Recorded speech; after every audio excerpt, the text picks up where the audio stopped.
My name is Kim Kern. Welcome to Impact 100 Philadelphia's grant applicant information session. I'm the Executive Director of Impact 100. It's so wonderful to already have 130 some members of our region's nonprofit community joining us in this first minute of our session today. Our goal today is really, as is reflected in the agenda slide in front of you, is really to provide you all with as clear a picture of as we can of who we are, what we do, what our funding process is like, and important dates for you over the course of this grant making year. I'm joined today by members of Impact 100 who will be overseeing our grant making process this year, as well as one of our 2022 grantees who will kindly share her organization's experience with the process. So I think we're just going to pull up a slide with all those folks' names. There we are, yes, in the agenda slides. We have Alice Berman and Anna Maria Didio, who are our grants committee co-chairs this year. We have Alice Hausman and Denise Horan, who are our nonprofit liaison co-chairs. Kim Jordan is the co-executive director of the Philadelphia Orchard Project, and that organization, POP, was a $100,000 recipient of Impact 100 funding last year. And Barb Renninger, who chairs our financial review panel. This session is being recorded and will be available on Impact 100's website later for viewing. If you have questions during the session today, please enter them in the Q&A section at any time during the program. If you want, you can indicate who you want that question to go to, but we will be handling all questions at the end. With that sort of process work out of the way, and again, thank you for continuing to introduce yourselves. We're up to 182 attendees. How exciting. It's really wonderful to be with you all. We wanted to just start our time together today with a statement of Impact 100 Philadelphia's mission. It's a common practice of ours to begin our conversations this way, as a reminder for us and for you of why we're here. So there it is right there in front of you on the slide.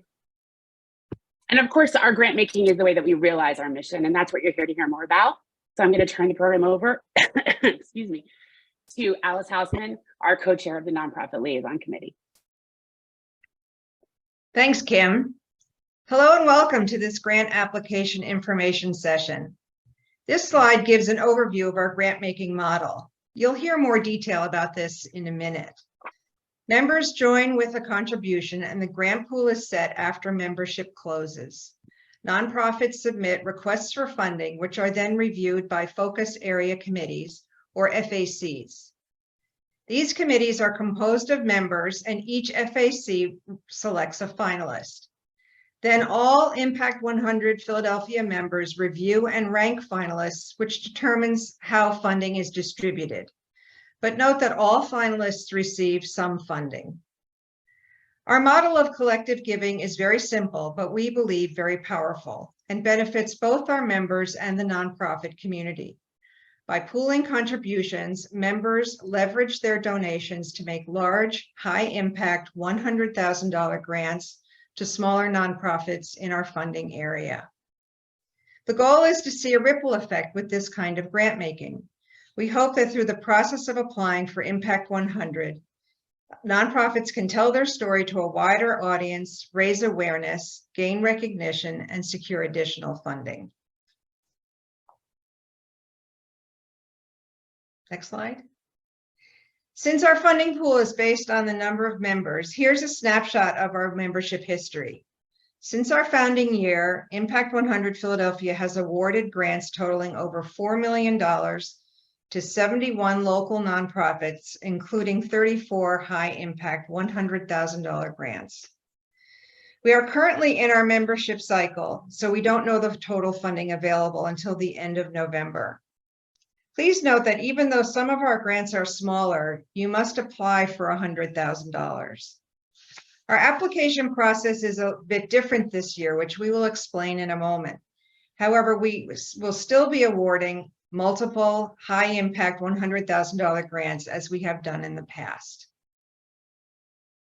This next slide shows who we funded this past year.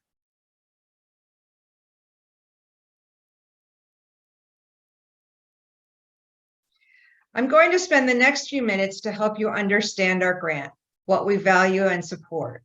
Let's start with what Impact 100 grants will pay for. Pay for programs or services, administration, including staff salaries, infrastructure such as buildings or facilities improvement. So truly operational grants. Proposal should explain what the mission of the organization is and who benefits from services, how the grant will strengthen the organization and its core mission, and how effectively your organization executes its mission and serves its constituents. We're less interested in specific expenditures and more about the why and why now. Our teams may be reviewing upwards of 25 proposals. So one of the things that differentiates a group or a proposal is how the funding of $100,000 will impact your organization and make a difference with the groups that you are supporting.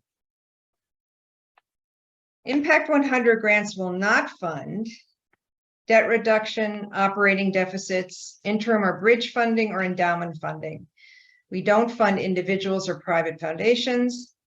We don't fund activities that are religious or political in nature. We will fund religious organizations, just not religious activities. We also don't fund fund drives, annual appeals, fundraising events, or general capital campaigns. I'm now going to turn this over to Barbara Renninger, co-chair of the Financial Review Panel. Thanks, Alice, and welcome everyone.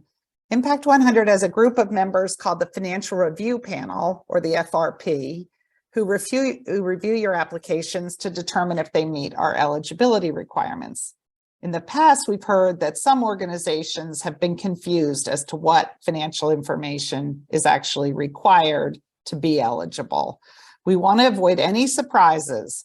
So this year we will ask at the initial application stage if you are prepared to deliver the financial information that is expected after that. You will not have to deliver all of this with your initial application. Rather, we will be asking you to be prepared to deliver it if needed.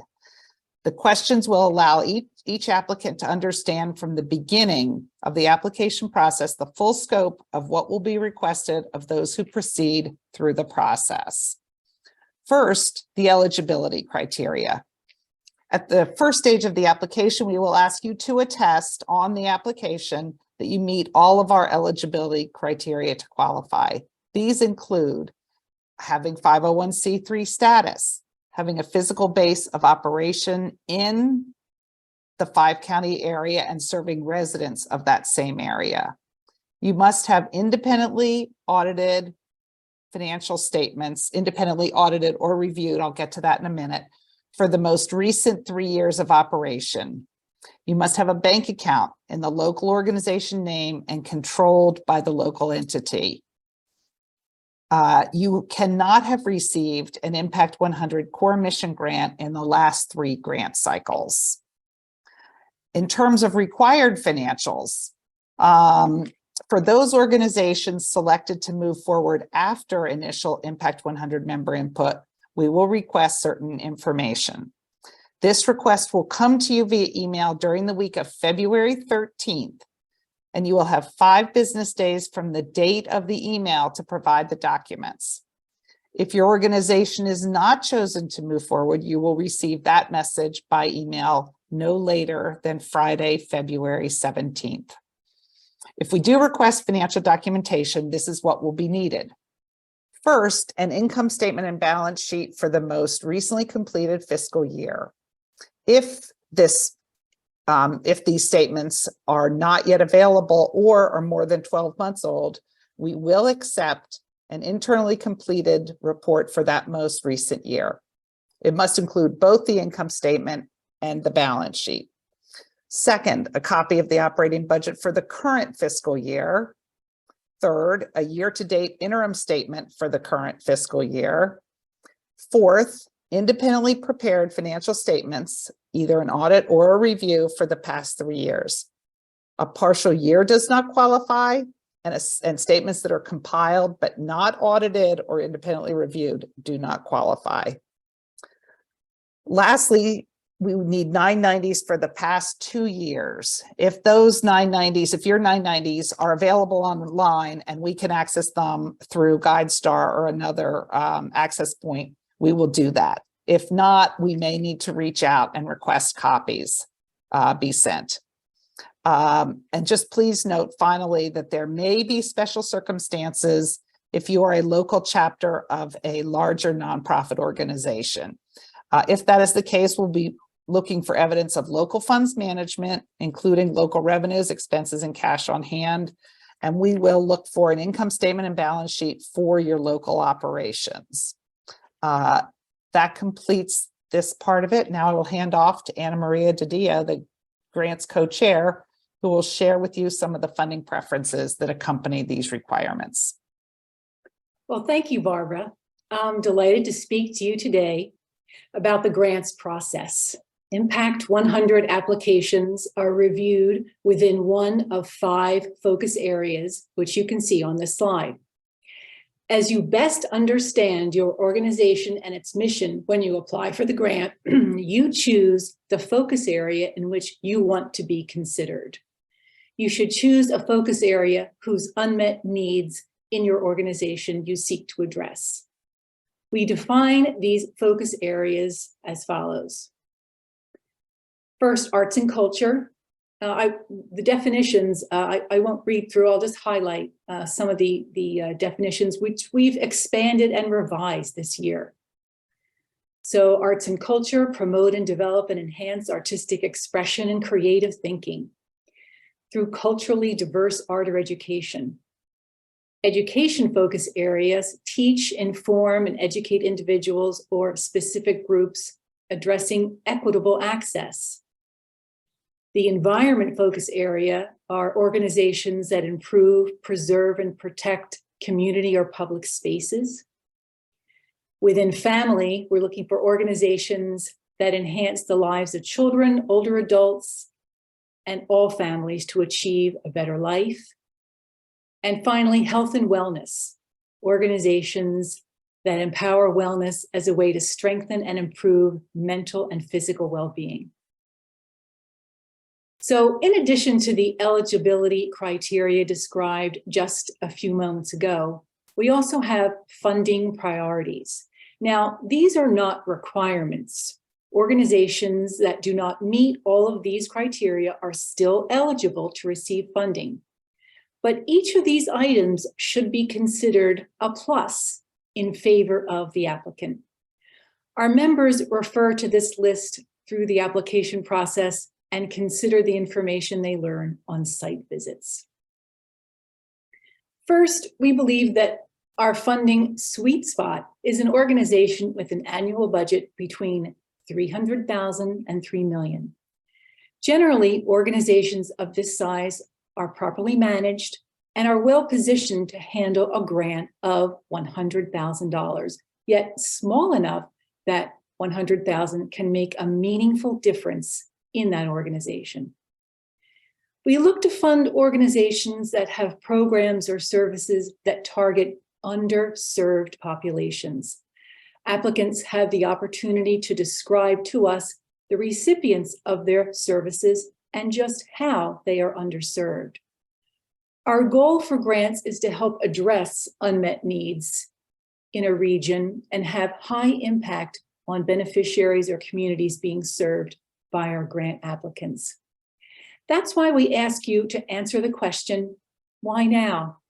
Why will a grant from us be particularly significant now to your organization, to your beneficiaries, and the community you serve?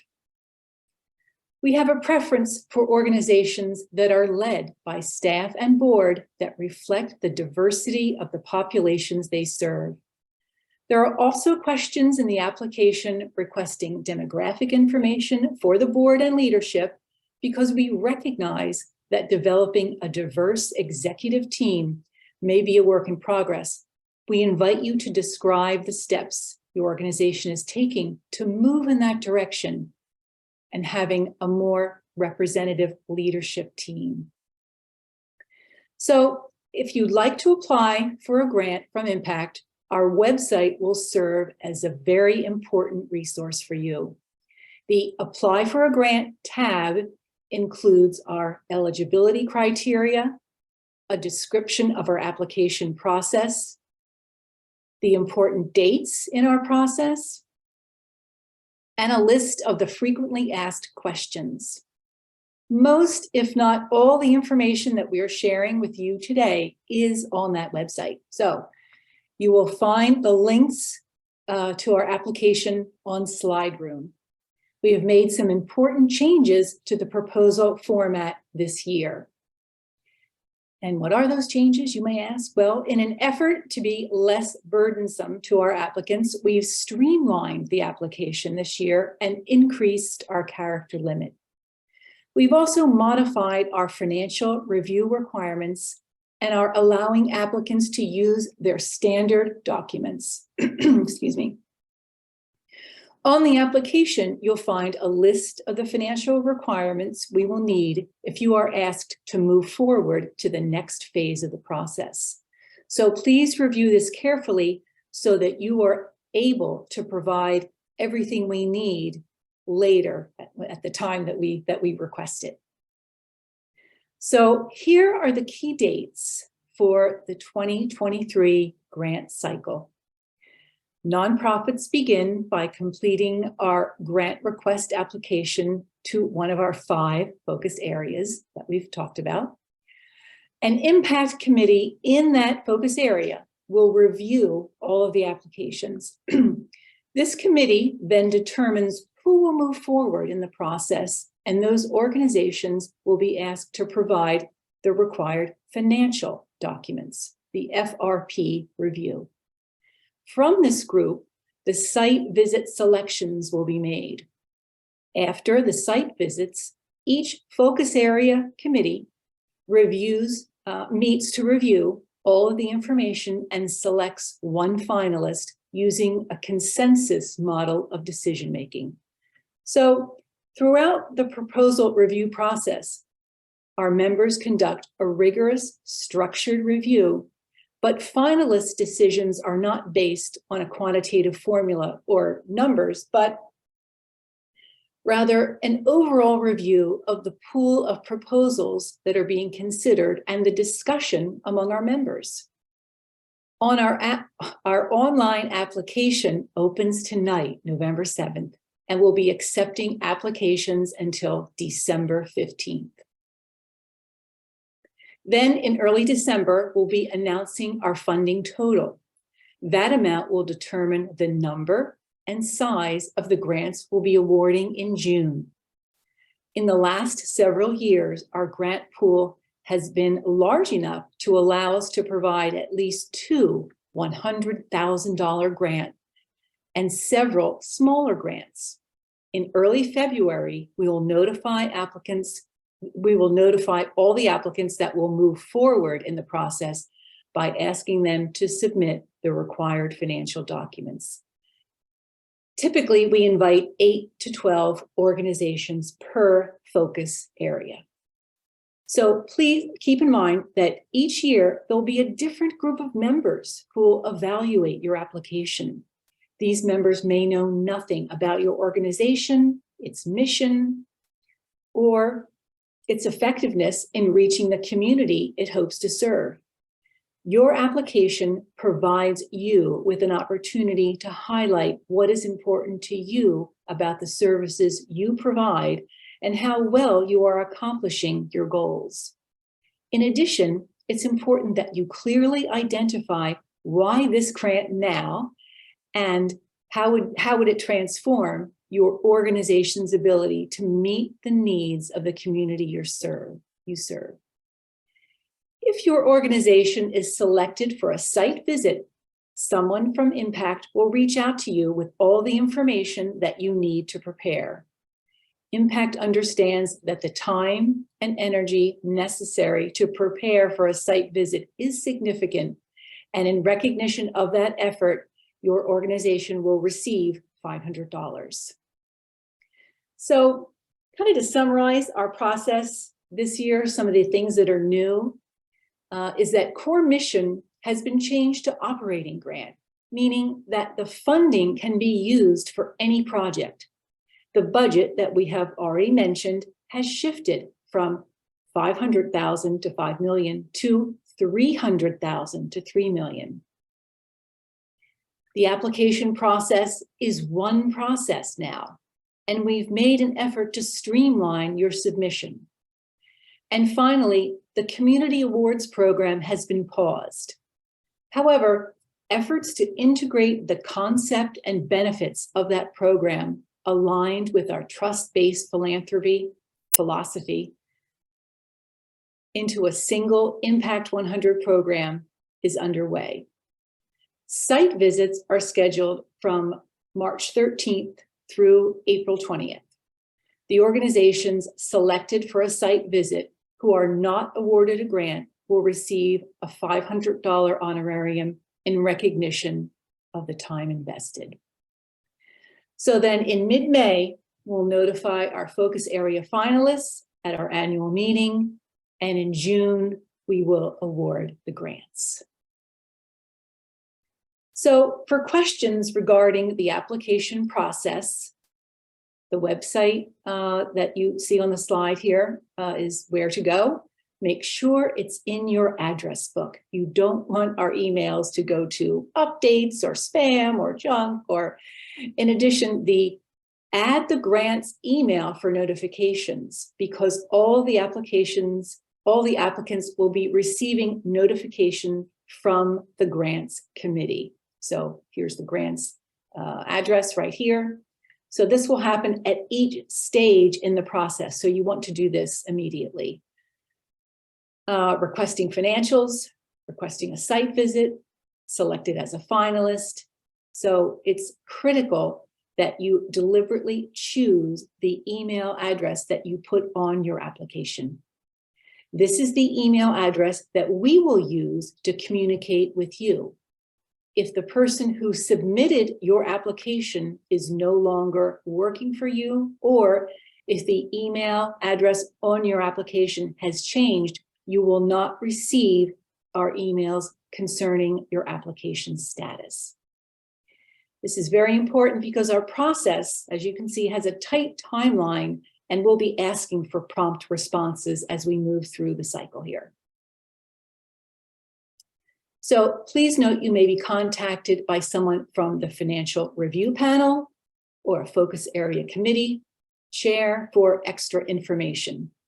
They may use their individual email addresses, so be on the lookout for these communications. We do our best to flag these emails as important in the subject header, so you'll see them. However, it's easy to miss these emails, but we'll try to follow up if we don't receive a response from you within a few days. So thank you so much. Now it's my honor to introduce Kim Jordan, Co-Executive Director of the Philadelphia Orchard Project. The Philadelphia Orchard Project received a smaller grant in 2018 and $100,000 in 2022. So, Kim? Thank you so much. It's really wonderful to be able to share our experience as both a past and current grantee. So I'm really pleased to be here. And yeah, the smaller award that POP received back in 2018 was actually before I was working for the organization. And the smaller award was still $43,000 in general operating funds, which for us was really a fantastic amount. So at that time, back in 2018, POP actually had a much smaller budget of around $170,000 and 1 full-time as well as 3 part-time staff. And since that time, we have grown. Our budget is now close to $500,000. We have 7 staff and we're hiring 2 more soon. And yeah, just for our organization, again, I didn't submit the earlier proposal, but we were at that time, the why was we were just starting out on a new strategic plan and starting our headquarters at the Learning Orchard, which is shown in the photo here. After being around since 2007, planting and supporting community orchards all over the city. In 2019, Pop established our learning orchard at the Woodlands, which is our headquarters. We have an educational space there. And most of the planting was actually done in 2020, which was an interesting experience. But yeah, at the learning orchard, we have a big space there. We have about an acre with 90 fruit and nut trees, herbs, berry gardens, pollinator plants. We have our edible plant nursery. We do a lot of workshops there, and this is the location that we had our site visit at. And so it was a really wonderful space to be able to show what we do. So just some examples here that sort of demonstrate overall what our programs are. Orchard planting is the main focus of the organization. So we plant and support community orchards with partners all over the city. We work at 67 different sites currently. Alongside that is a lot of education and training. So whether that's online workshops, generating print materials, doing hands-on training and support, working with community educators to lead workshops on how to harvest and use different plants for food or medicine. Yeah, it was just great to be able to show the space. And then, planting other orchards across the city as well. It's always a little tricky to coordinate that with partners. So it's nice to have a space where we can invite people in and just show the impacts of the work. So yeah, so the site visit, I guess I'm not going to talk about overall the application process. We'll probably have specific questions about that. But after, being awarded the grant earlier, we were actually encouraged to apply again. So went through one round where we weren't invited to the next stage. And then this year we were invited to proceed to that next stage and the site visit. So it was a really wonderful opportunity to be able to host the one of the environmental grant teams. So it was a day, the site visit was scheduled for a day when we had a regular volunteer work day. So there was a chance to meet a few of the volunteers that are frequently at the space. And then we also had some board members attend. And again, it's just the ability to be able to do that and to see in person and be able to just answer the questions as they arise was a really great part of the process. And so we could talk about, what we had used, the funds that were awarded earlier, but also just to say, this is, you can see what we do with the funds. There wasn't a workshop going on or anything like that. But to be able to walk through the space, to talk about what's growing, to talk about how we work in community across the city was really wonderful. So yeah, for that site visit, we were able to also have some board members in attendance. And so just preparing for the site visit, was talking through with the board members, the other staff who were going to be there about, making sure they knew what was submitted in the proposal, because not everyone writes the grant. And then to be able to have them share their involvement and what they see the impacts of being, whether that's being on the board or working in the field with our community partners. And so I guess one of the things I just want to point out about the whole Impact 100 grant making process is they really live to the trust-based philanthropy efforts that they've talked about. Again, we were a smaller organization. We're still on the smaller side. So going to a site visit, putting in our grant proposal, well, we don't know exactly what we're going to do. And that's the beauty and the wonderful nature of general operating funds is you don't have to have it down to the dollar. You can say, well, we might do this, we might do that. It really is going to depend on what are the emergent needs of the organization. And so, for us, we're hiring 2 new people. I don't think we would have hired 2 people at a time if we hadn't been able to win this award. So that trust-based philanthropy support is really critical, but also the preparation and the care that goes into the grant making process from the site visit itself, but also the various review steps. They're very willing to answer questions. I know I had questions about the financial review. Always was able to get my questions answered. And there's a lot of information on the website, but then if you can't figure it out from that, very easy to ask, members of the team for support. And another thing that I think was pointed out is what's important to answer is the why now. So for POP, our last grant award was in 2018. If you know the nonprofit cycles, every 3 to 5 years, perhaps your organization might go through a strategic planning process. So we're in that again right now. We're finalizing it. And besides just our own strategic plan, the timing right now is really aligning with the city getting close to finalizing its first ever urban agriculture plan and also the tree plan. So in the larger context of what is the land-based work going on in the city, the environmental work, and sustainability, and also equity goals. And all of those are really supporting what we do and why it was important to get this support right now.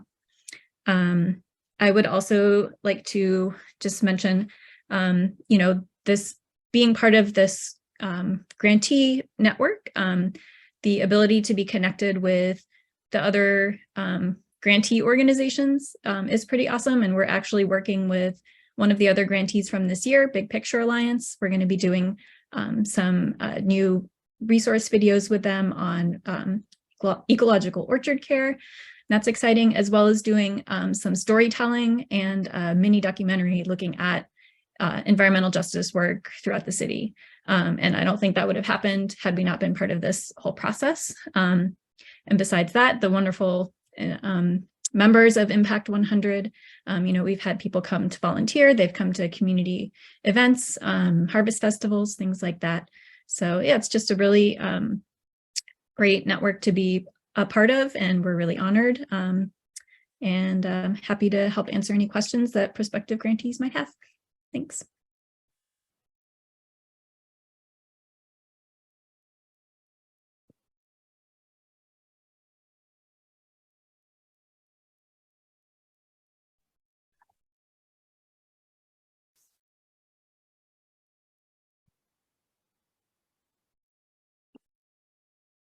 Muted.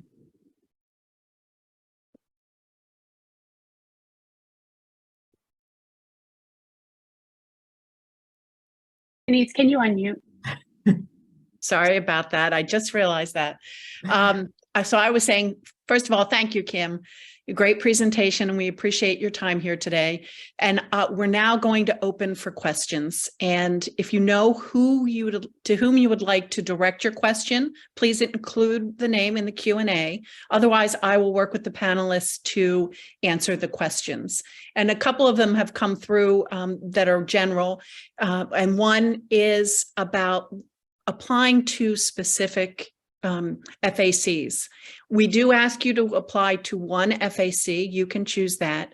And it's your choice, even if you may be applicable for a couple, please choose the one that you think is most pertinent.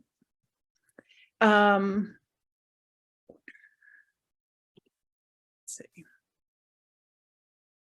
We had a few about annual budgets, particularly if you are a subset of a national organization. So Barbara, if you could spend just a few minutes saying what some of our key priorities are for smaller organizations that may be part of larger organizations, but have local presence. Thanks, Denise. Sure. We look at both the national organization and the local chapter, but the funding priority for the 3 to 5 million is for what is being done through the local chapter. We do have organizations that are part of quite a large national nonprofit, and but what we are really focused on what the local group is doing. So so you should consider whether you want to apply based on the financial requirements that we talked about for your local organization.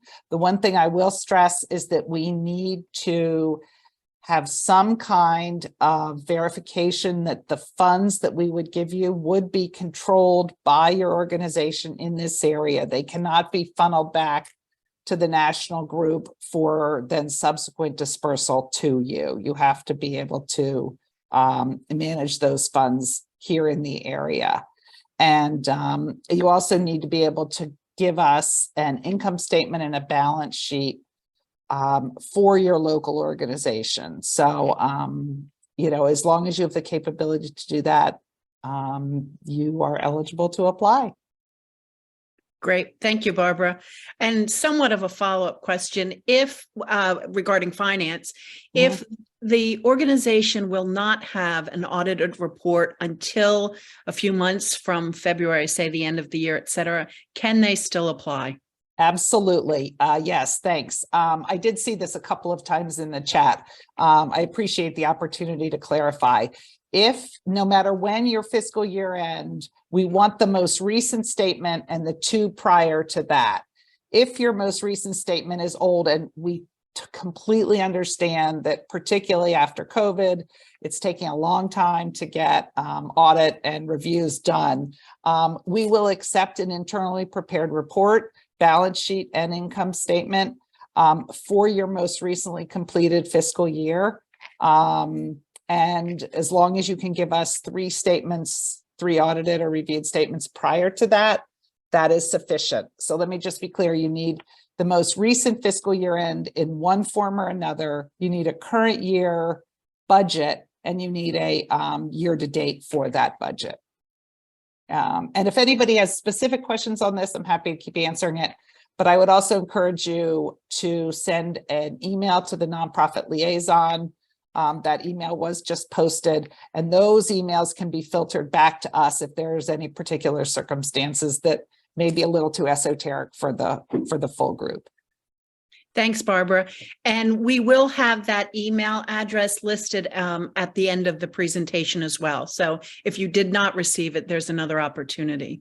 There are a few questions here about the budget, and I'll answer this, but I'd like everyone to jump in, and how specific we are about the 300 to 3 million. And I'd say the reason that we chose a budget like that, because we've seen that that's the sweet spot of how organizations can use our money within the 2-year time frame. But we are not dedicated to that. If you have an organization that's larger with a larger budget, we would still want you focusing on why now, what's the impact. And we typically like to help support the smaller organizations. So if your larger budget and larger footprint or voice in the area, absolutely still apply. But when we discuss it, we may be looking at some of those smaller ones. So just understand how we look when we are evaluating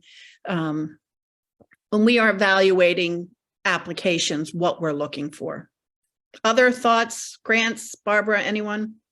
No, I think you've stated that very clearly, Denise. The parameters that we have given are a guideline. They are not hard and fast, but that is typically historically where our grants have been made. So that is a reflection of the preferences of our members. Thank you. And there's a question about not having a brick and mortar location.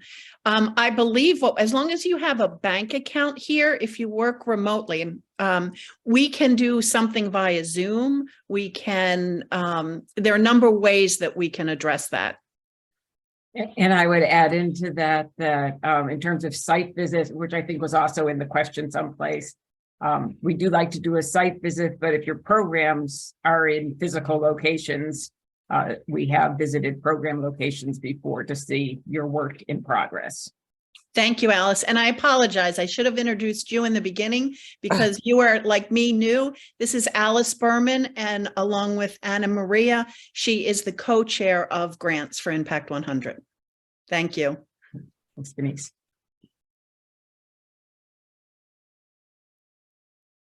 Let's see.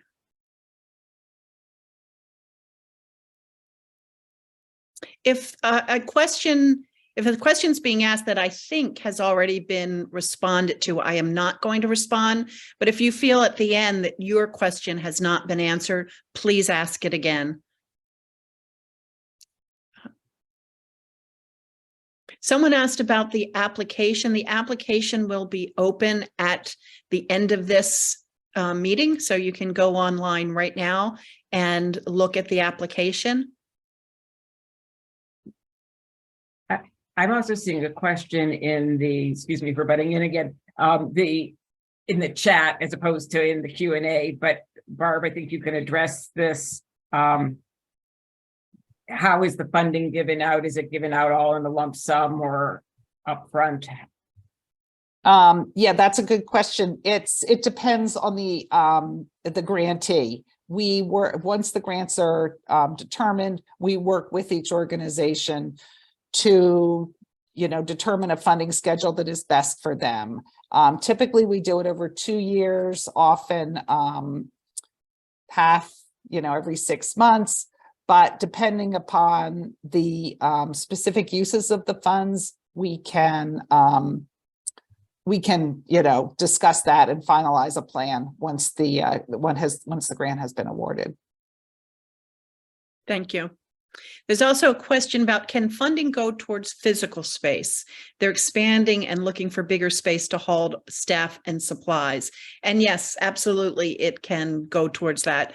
You would probably want to make a very compelling position about how that's helping your audience, as opposed to strictly focusing on the building, but we will fund buildings. And then there's also a question about the geographic area, and if they are in Mercer and Huntington counties, as opposed to just the Philadelphia area. And we do give preference to the 5 counties of Philadelphia. We will not fund groups that work outside of that, whether nationally or even outside of the 5 areas. There is a new Impact 100 in New Jersey, so you may want to take a look at that. How many organizations will you be awarding? Ooh, I think I'm going to ask Grants to answer that. The hot potato, thank you. We know we will be awarding at least 5 grants, 1 to each of the FACs. It's possible we will provide more smaller grants depending on what our funding pool is. Great, thank you, Alice. This is a good one, and I think a lot of people have the same question. Regarding applying again this year, I believe you said the review committees are unique each year. Yes, they are. And we don't have to reinvent the wheel with our application. Also true. Much of the information will be redundant from one year to the next, but that is okay because the reviewing members will be different. That is true. I guess what I would look at is how far along did you get in the process? If you didn't get all that far along, you may want to look at a different way of writing things. If you got very far along, then I think that would be more applicable. But Alice Hausman, I see you not looking at that wonderfully, so help correct me there. No, I think you said it exactly right, that if you didn't get far along, I would revisit what you wrote and think about ways of improving it. If you got very far along, ultimately, there's not much we can tell you about why you didn't get funded if you got very far along, because it is the conversation that occurs around the table and looking at the whole funding context of that particular year. So it may be that the exact same proposal might work, but there's no guarantees. Thank you. We typically receive about 200 applications a year, and that would go across our 5 FACs. It's not split evenly, but that's the overall about. Can organizations, will we fund organizations under fiscal sponsorships? I'm not sure we've done that before. Barbara? We have not. We have never done that. If your organization is under fiscal sponsorship, I would encourage you to send an email to the nonprofit liaison email, and we will look at that more closely. But we have never funded anything with a fiscal sponsor. So, but we'd be happy to look at the specifics of your situation. Great, thank you. And there's a question about, I mentioned the 5-county area, but I didn't specify what they are. I apologize for that. It is Bucks County, Chester County, Montgomery County, Philadelphia County, and Delaware County. So those are the 5 areas that we support. Is a nonprofit healthcare provider who is reimbursed by the state's public health insurance system, but faces an operating deficit due to inadequate reimbursement rates, still eligible to apply to ensure that healthcare services can continue? Yes. Okay. Again, we'd have to look at the specifics of it, but that is not an eligibility question. Thank you. My organization has a focus on small local businesses, securing capital, and helping disadvantaged groups get connected with education resources. Would my organization be able to apply? Yes, as long as 501c3 and fits into the other categories and preferences that we've discussed.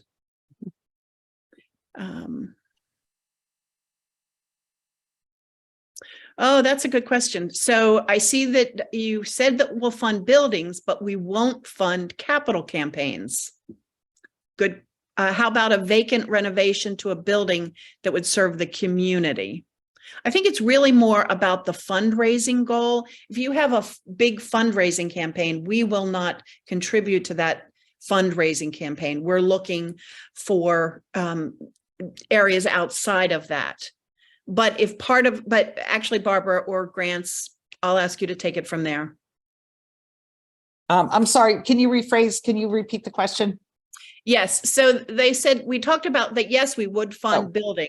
However, what if there's a capital campaign along with that? Because we've clearly stated we do not fund capital campaigns. Right. If you would apply for a discrete, a project within that fits into the overall function of your organization, feel free to apply, but we will not contribute to, as you said, Denise, a capital campaign per se. Thank you. And Kim Jordan, this is for you. How did you decide which program area to apply to? Yeah, I was just starting to type out an answer, but I'm happy to answer it on the video. So again, since it wasn't the first time we were applying, I just applied in the same program area that we had done before. But I believe before we did that initial application in 2018, there was a conversation with someone from Impact 100, sort of briefly going through our programs and getting advice on which one they thought made the most sense. And then, yeah, you really just have to decide which one seems to fit best in terms of what, the goals of Impact 100 are. So, Thank you. It's always hard for us because ours is like education, environment, it's always overlapping, community development. So. Which is true of many, many organizations, I will say. So, and I see there are several questions in the Q&A about that. You need to choose which is most mission focused.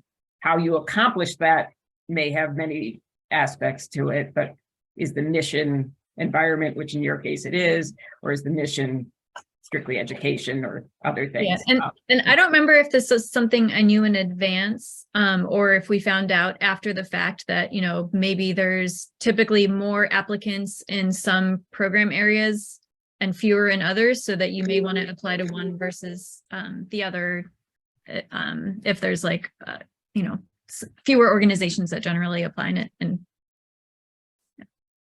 I think, thank you for that, Kim.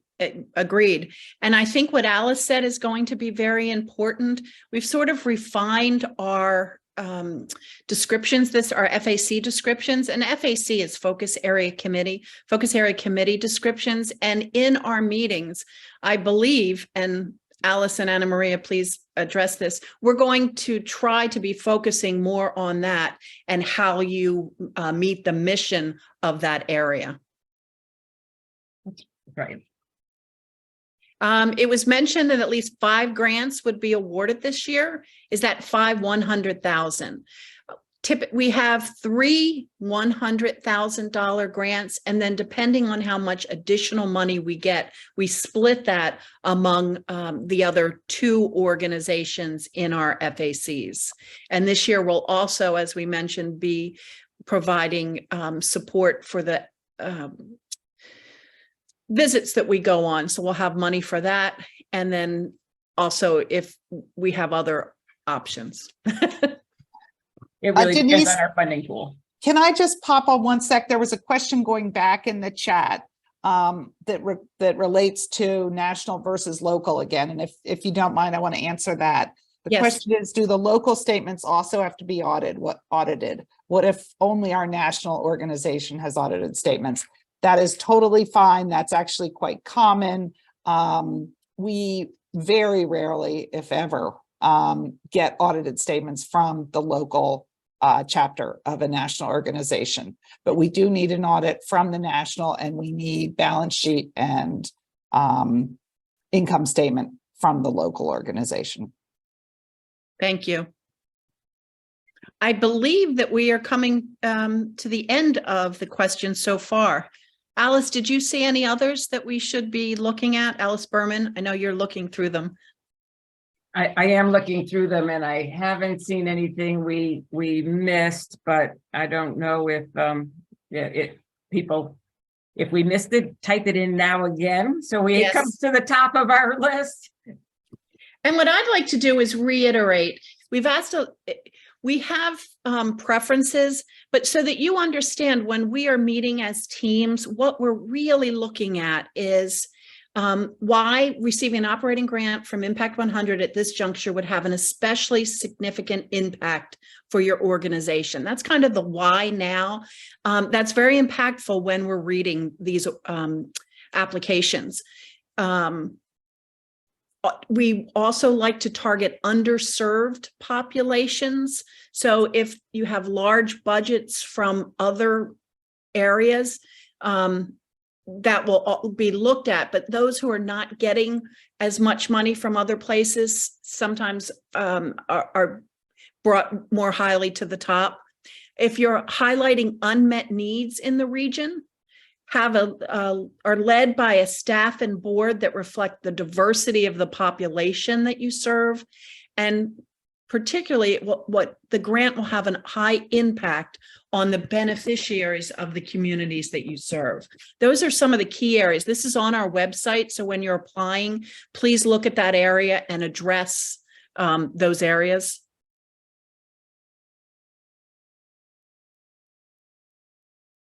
I didn't see any others come through.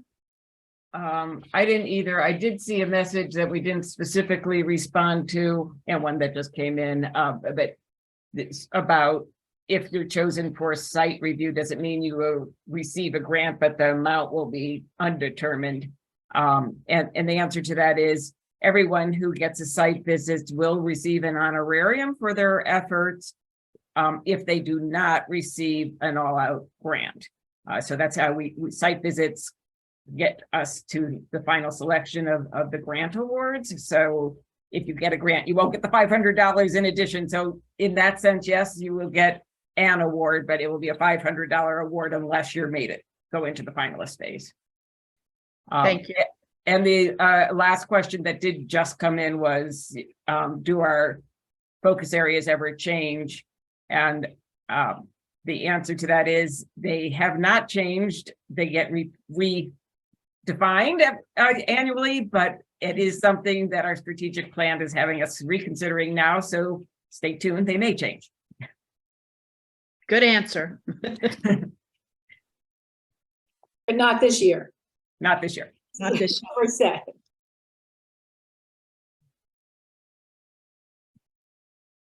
Okay, anything else?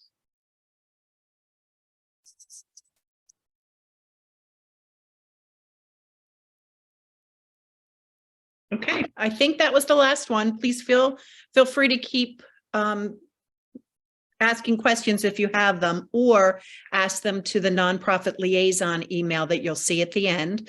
But as a recap, the request for funding application on Side Room will open today, and it will stay open until midnight, December 15th. You can apply online at our website, impact100philly.org, under the grants applicant section. The system we use, which is Slide Room, it allows you to work in draft mode, so you can work on the application at your convenience. Also, if you've applied in the past, we ask you to reapply for a Slide Room contact every year, so you can't use ones that you've used in the past. Please direct any questions on the email address on the screen, nonprofitliaison@impact100.org. And I'd like to clarify, you've heard the nonprofit liaison team and you've heard about the grants team. Just so that you understand, the nonprofit team will be answering questions up until the application. And then once you apply, when you have questions about as the process is going on, the grants team will be answering those questions. And we'll have more information on this, but just so we make it clear up front. And all of this information is on our website. So Kim Kern, please take us away. Of course. Thank you. Thank you all for being with us. Thank you for attending. We so appreciate your interest in Impact 100, and we are always humbled by the powerful work of our nonprofit partners in our region and the excellent work that you do to fill the needs that do so exist in Philadelphia and in those 4 surrounding counties. Thank you also to our presenters today. Kim Jordan, thank you for representing our grantee community, and it was very generous of you to put your contact information there in the chat for folks if they wanted to reach out to you about the sort of applicant or grantee experience. We really appreciate that willingness and generosity. And of course, as always, thank you to our members who are here with us today and overseeing this process this year. So Alice Berman, Alice Hausman, Anna Maria Didio, Barb Renninger, and Denise Horan, thank you so much. As I said at the beginning, these are the women who are running the show this year. Hopefully the thoroughness of today's program gives you a sense of just how committed they are to making sure that this process goes smoothly, and that it is a pleasant and respectful experience for all. That all of those email addresses that are throughout the presentation and that they shared throughout the conversation today are available to you. If you have questions after today, please don't hesitate to reach out. We are only an email away. Thank you again. Good luck with your application. Vote tomorrow. Enjoy the rest of your day.